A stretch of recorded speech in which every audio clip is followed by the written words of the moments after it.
Chapter 24 is post-war modern movements. And so this is after the end of World War II. And Europe basically lays in ruins financially, emotionally, and physically.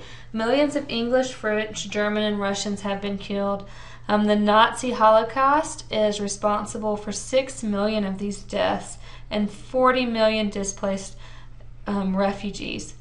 We've also seen the destruction of the atomic bomb. And so these are just some examples of this power that we've seen humans have to destroy. And so many prominent European artists fled from Nazi oppression to the United States. Many of them landed in New York City. Such artists as Mondrian, Duchamp, and Dali, they all worked, taught, and exhibited together, basically just stirring things up in the United States. And so this was a new possibility for American artists because modern art was no longer this distant phenomenon over in Europe. It's actually here in the United States. And other artists actually start coming to the United States, such as Diego Rivera, who was a Mexican muralist of the 1930s, and he kind of revised fresco murals during this time period. And so all of these artists were known as the New York School. And this is basically just a community that starts to rethink the relationship between art and life. And they want to explore realms of art other than representational and narrative.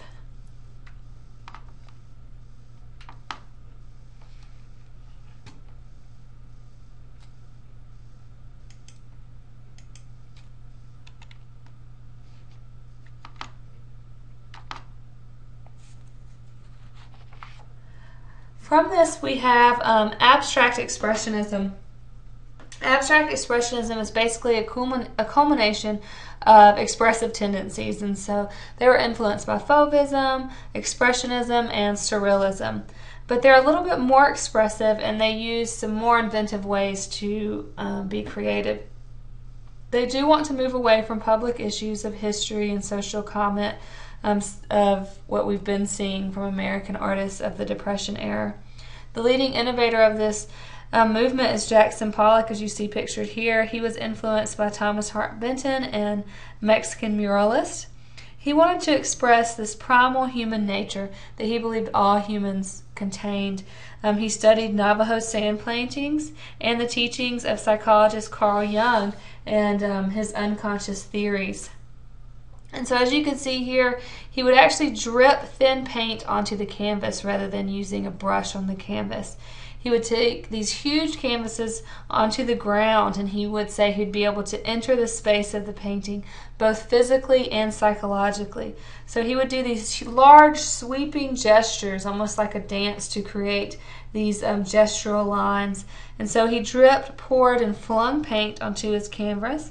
But he believed it was very controlled and precise, all the marks he was making. And so it was almost like this rhythmical dance. And this was, later became known as action painting, since it involves your entire body. And so here's an image of Autumn Rhythm by Jackson Pollock. And so you can see a detail of the image here. This is what the entire canvas would look like.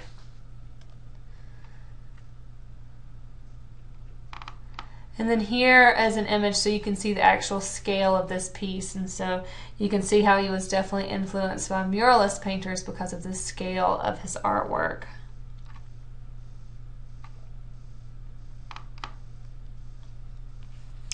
Another abstract expressionist was Mark Rothko, and he used color-filled painting. And this is basically large areas of color with no obvious structure, central focus, or dynamic balance. He unified images that were so huge that they engulfed the viewer. And so Rothko was pretty much a pioneer of this color-filled movement. He used color to invoke moods such as joy, to serenity, to despair. He superimposed thin layers of paint to make this very atmospheric and luminous canvas. But they would have these monumental presences. As you could see, this one's 90 inches by 81 inches. And so I know you probably see this. This is what I did a lot of times through art school, was I thought, well, this is easy. You know, I could do this. What's so important about this? And so I think it's important for us to realize that a lot of this is the first time someone ever thought to paint or think this way. And I was really turned off by Colorfield and Mark Rothko until I actually saw some of his work in person. And it was actually the last semester of graduate school, and outside of Washington, D.C., in this little small gallery, they had a Rothko room, and it was this room that was designed by Rothko to show his work, and it was a long, narrow space with benches down the center, and these huge color-filled paintings were just lining the wall. And so you were truly engulfed by these paintings, and the way that he painted these thin layers of colors on top of each other, they almost looked like they vibrated or moved when you saw them in person. And his use of color really did kind of bring up and stir different emotions. And so I had a much better idea of what Rothko was trying to do and more of a respect for his paintings once I saw them in person, because I really don't think a slide on your computer screen or your book can do color-filled painting justice, and a lot of these paintings justice. So just keep that in mind as we're looking through a lot of this artwork. Next we have Motherwell, Elegy to the Spanish Republic. And he is taking this tragic sense of history, this destruction of the Spanish democracy and the Spanish Civil War of the 1930s, and recreating it. These huge black shapes crush and obliterate these lighter passages that appear behind them. And so he began with a subject, this tragic history, and expressed it through abstract means. And so that's basically what abstract expressionism is. In order for something to be abstract, you have to start with something we recognize and then change it or distort it or exaggerate it. And so here we have this tragic sense of history as their starting point, and he's abstracting that through paint. For Mark Rothko, he's taking these emotions and abstracting them through color. And then we have Pollock, who was taking these like inner primal desires of people and recreating them through dripping paint on a canvas. And so that's a great example of abstract expressionism. Kooning is an abstract expressionist also, and this is Woman and Bicycle. And so he's taking a female but abstracting them and also using expressionism. And so he's known for his ferocious female figures, like you see here, where he uses this slashing brush stroke and almost attacks the canvas, and has this very overwhelming presence. And we see this kind of toothy smile shape is repeated in the neckline, and then also the shape of the tremendous breast. But that's really the only part we can tell was human, other than maybe the feet and the calves. And so he's abstracting and expressing his idea of a woman. And so even though this is maybe a kind of controversial and monstrous depiction of a woman, it's still a great example of abstract expressionism.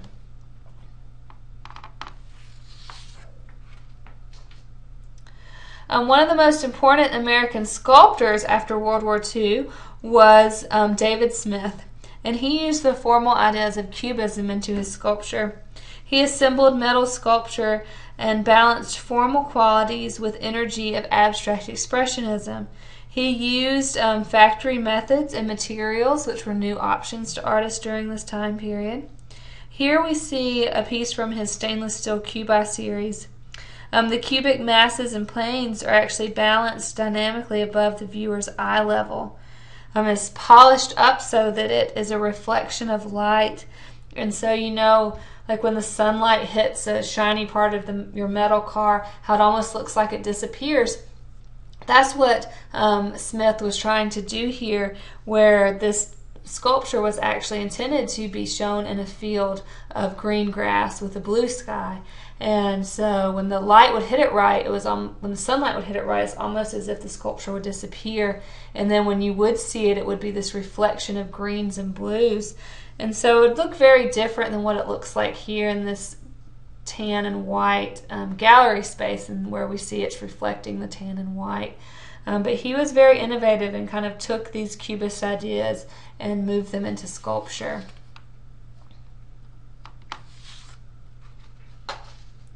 So during the 1940s and 50s, as we've seen, many artists chose not to deal with recognizable subject matter. So in about the mid-1950s, there were a group of young artists that began to recognize, confront, and celebrate the visual diversity of their urban environment. And so here we have an assemblage. These are loose groupings of random objects, and they're influenced by Dada. And also Magritte, and you know how he was kind of a prankster. And so Rauschenberg was one of the artists really known for using assemblage, and he just combined ordinary objects and collage material.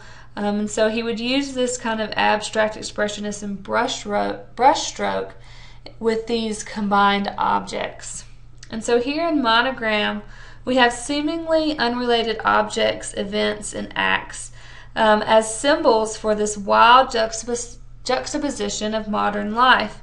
And so instead of blocking out the chaotic messages he felt like he was receiving all over the city, all over the streets, TV, and magazines, he actually incorporated all of this into his artwork.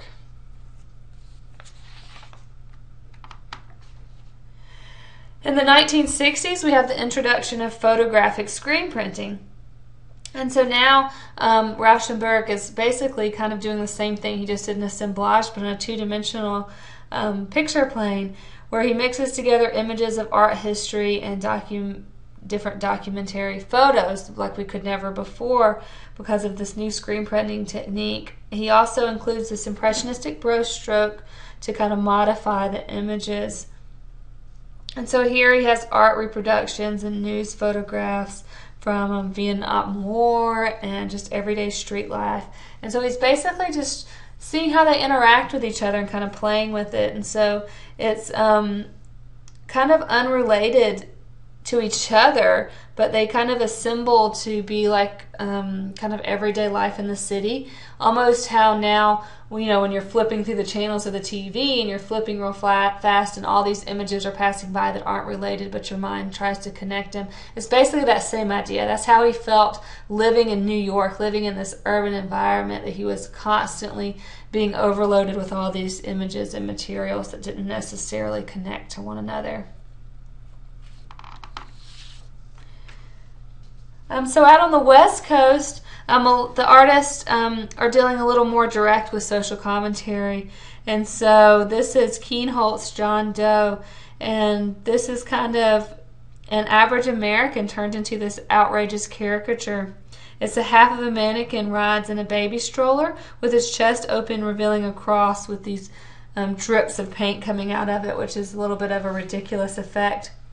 And he was known to say about this sculpture, "How is John Doe like a piano? Because he is square, upright, and grand."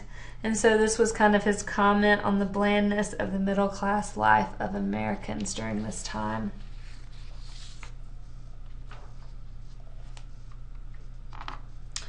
The abstract expressionist painter Jasper Johns' work can be a little deceptively simple.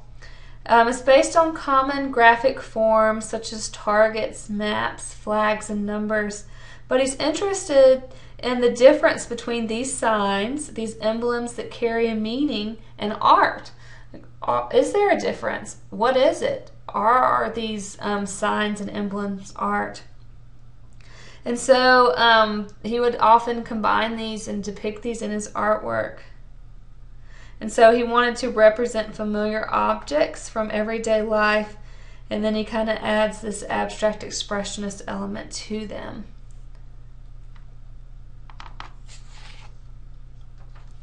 In the 1950s and 60s, artists began to create living, moving art events.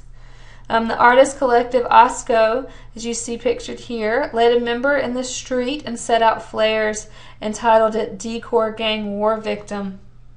This took place in East LA in a place where gang conflict was on the rise. And so they photographed this event and were going to present it as the last victim of gang war, just kind of as their statement on how they want this to end in their society. But TV reporters in the news did not realize this was a hoax, or that this was just an art group doing this. And so it actually drew a lot of attention to this urban social problem because it was all over the news and all in newspapers and magazines. And so it really helped bring attention to what was going on in East LA during this time. And so happenings are a little bit different than events. Happenings are actually cooperative events where viewers are active participants. And so if you come to view a happening, you're going to take part in it. It is partially planned, maybe just to get them going as planned, but then after that it's pretty spontaneous. And so this was first used in the 1950s by Capral in this piece Household. And so there's no spectators. All participants were given parts, and this took place in an isolated rural dump amid trash. And so men ended up building this huge tall tower on this trash pile, and women created this nest on another trash pile. And eventually the men came and destroyed the women's nest, and so of course the women retaliated and pulled down their tower. And so that was kind of the part that was left up to chance and was pretty spontaneous.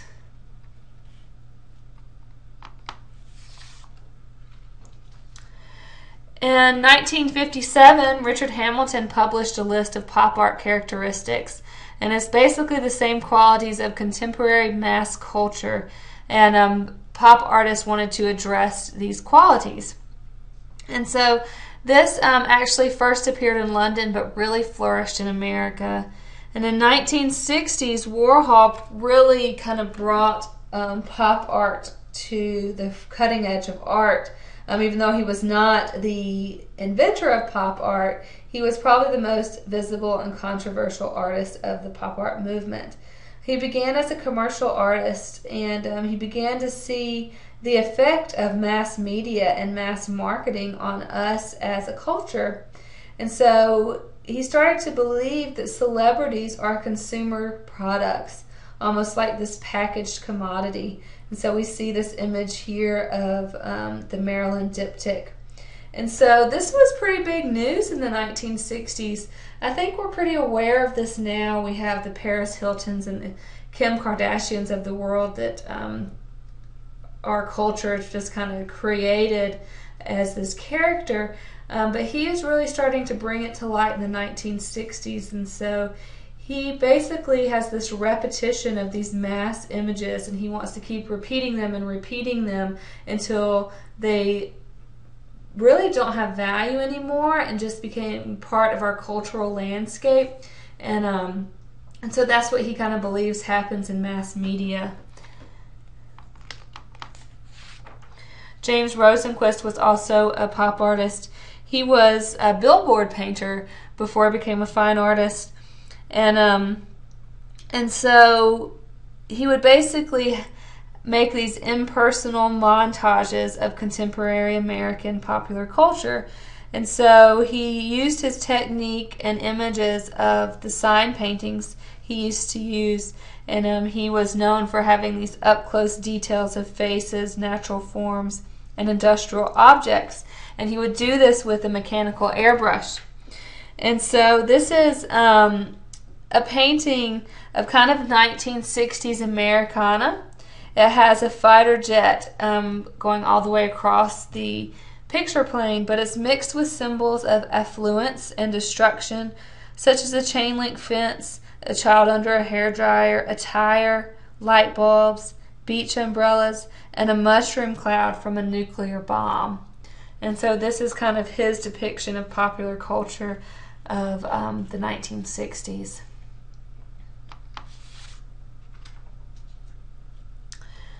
In the 1950s and 60s, we also have this movement aimed to create art without subject matter, symbolic meanings, personal content, and hidden messages of any kind. It refers to nothing outside of itself. And so we've seen this pop up a few times in history, but now we have this movement that's pushing it even further called minimalism.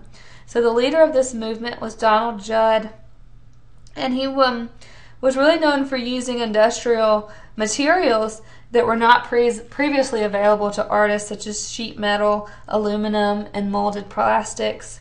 And so here in Untitled, he combines stainless steel and plexiglass, and he doesn't even give his piece a title because he wants there to be no meaning inferred, only colors and shapes, only form is what he wants you to see when you look at this. And so minimalism may seem easy when you first think about it. I'm going to create something that doesn't refer to anything. Well, actually, once you start thinking about it, it is difficult, because even this piece here, you could start inferring all these different things. Well, this metal thing that looks like a ladder, but the inside is clear, and so maybe you couldn't really step on it. What does that mean? And so it is really hard and challenging to create a completely minimal piece with that doesn't refer to anything else. Here's another minimalist piece by Ellsworth Kelly. And so during the 60s, acrylic paints were developed, and so this completely changed how painting was created. And so now we have this uniform application of paint where we could apply paint and not see any brush strokes. And so when you see a brush stroke on a painting, that's telling a story. The artist's hand has been there. And so for a minimalist painter, acrylic paint is wonderful because you can remove that brush stroke, remove the artist's hand from the paint. So Ellsworth Kelly did a lot of studies in color and form, and basically this painting is just about color itself, and how do we respond to it? How do they respond to each other when being placed beside each other? And so it's basically just an optical experiment just based on color.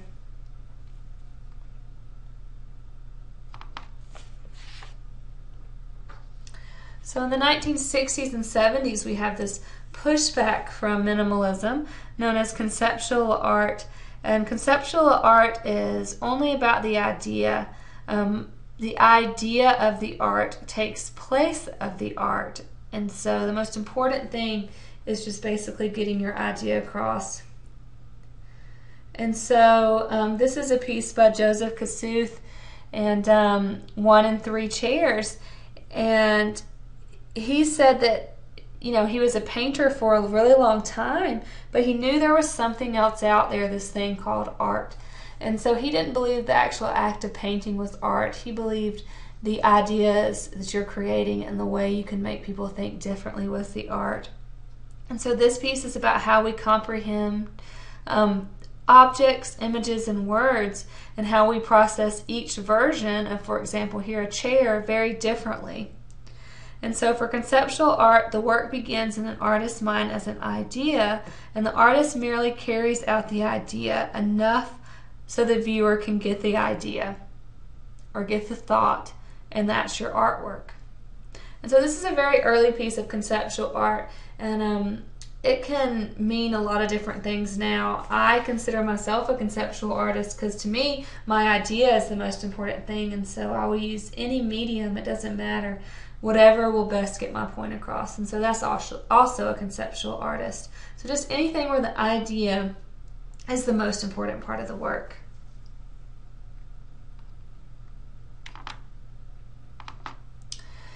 In the 60s and 70s, artists also began to create works that were inseparable from their sites that they were created on. The Bulgarian artist Christo and his partner Jean-Claude began to create these large earthwork sculptures. And so here's one running fence. It's an 18-foot high white nylon fence that ran 24.5 miles across California, and it only stood for 2 weeks and involved thousands of people. And so the artwork begins with the creation of this idea. And so it's not only about the sculpture that we see here, but it was also about the entire process it took to lead up to this event.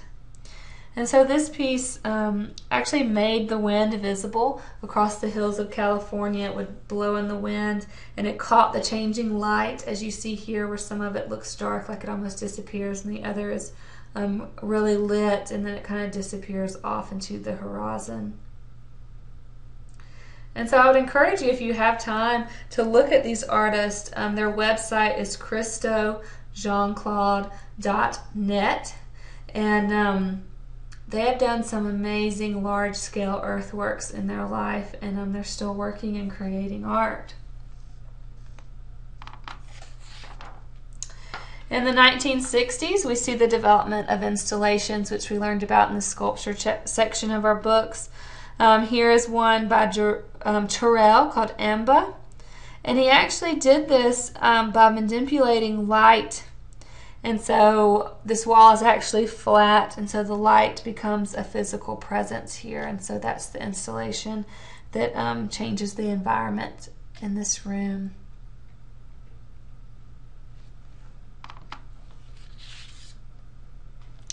We have an installation here by Andy Goldsworthy, Drawn Stone. And he actually was commissioned to create this entryway for the Fine Arts Museum of San Francisco. And so he moved in these huge blocks of paving stones for benches and created this courtyard.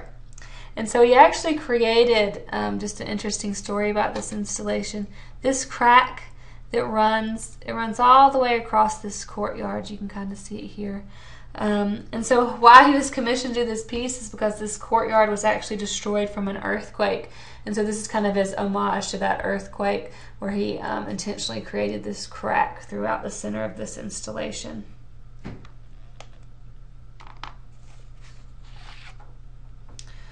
We start to see early feminism